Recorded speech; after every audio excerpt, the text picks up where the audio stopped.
সবচেয়ে বড় নেমখারাম ববি হাকিম। ঋতব্রত ও ফিরহাদ হাকিমকে তীব্র ভাষায় আক্রমণ করলেন কল্যাণ বন্দ্যোপাধ্যায়। জনতার আদালত এবং আইনের আদালত দুই জায়গাতেই জবাব দেওয়া হবে, দিলেন কড়া হুঁশিয়ারি। এবার দলীয় কার্যালয় ঘিরে তৈরি হওয়া বিতর্কে প্রতিপক্ষকে প্রকাশ্যে চ্যালেঞ্জ। শুক্রবার রাতের ঘটনাকে ঘিরে রাজ্যের রাজনৈতিক অঙ্গনে উত্তেজনা আরও বেড়ে গেল। কলকাতার মেট্রোপলিটনের দলীয় কার্যালয়কে কেন্দ্র করে তৈরি হওয়া সংঘাতের পর এবার বিস্ফোরক মন্তব্য করলেন শ্রীরামপুরের তৃণমূল সাংসদ কল্যাণ বন্দ্যোপাধ্যায়।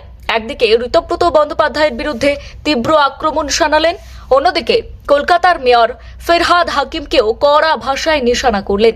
পাশাপাশি স্পষ্ট জানিয়ে দিলেন, এই লড়াই শুধু রাজনৈতিক মঞ্চে সীমাবদ্ধ থাকবে না, প্রয়োজন হলে আইনের আদালতেও এর জবাব দেওয়া হবে।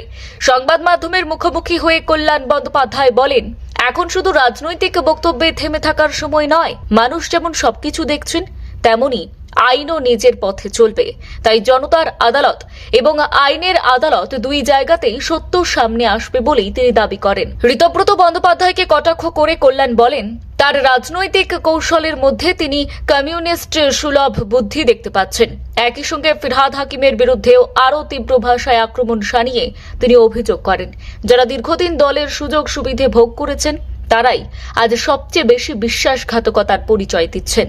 আর সেই প্রসঙ্গেই তিনি ববি হাকিমের নাম উল্লেখ করে কড়া মন্তব্য করেন। মেট্রোপলিটনের দলীয় কার্যালয়কে কেন্দ্র করে যে সংঘাত তৈরি হয়েছে তা নিয়েও সরব হন কল্যাণ বন্দ্যোপাধ্যায়। তার দাবি, কোনো দলীয় অফিস দখল করলেই মানুষের সমর্থন পাওয়া যায় না।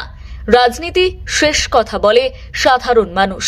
তাই কার্যালয় দখল নয়, মানুষের কাছে গিয়ে তাদের আস্থা অর্জন করাই আসল কাজ বলে তিনি মন্তব্য করেন।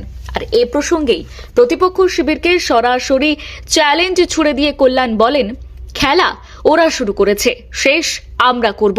তার বক্তব্য, প্রকৃত শক্তি কার হাতে রয়েছে তা শেষ পর্যন্ত মানুষই ঠিক করবেন।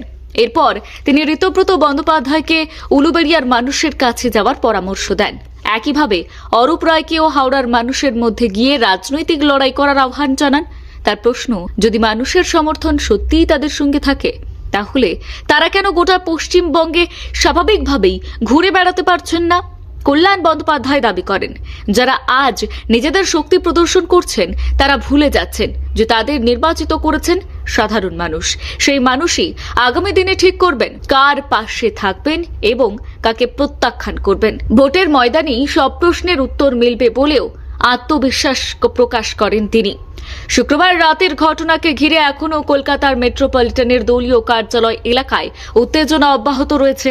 রাজনৈতিক সংঘাতের আবহে কল্যাণ বন্দ্যোপাধ্যায়ের এই কড়া বার্তা নতুন করে বিতর্ক উস্কে দিয়েছে। একদিকে আইনি পদক্ষেপের ইঙ্গিত, অন্যদিকে রাজনৈতিক লড়াই আরও তীব্র করার ঘোষণা। সব মিলিয়ে রাজ্যের রাজনীতিতে আগামী দিনে এই সংঘাত আরও বড় আকার নিতে পারে বলেই মনে করছে রাজনৈতিক মহল।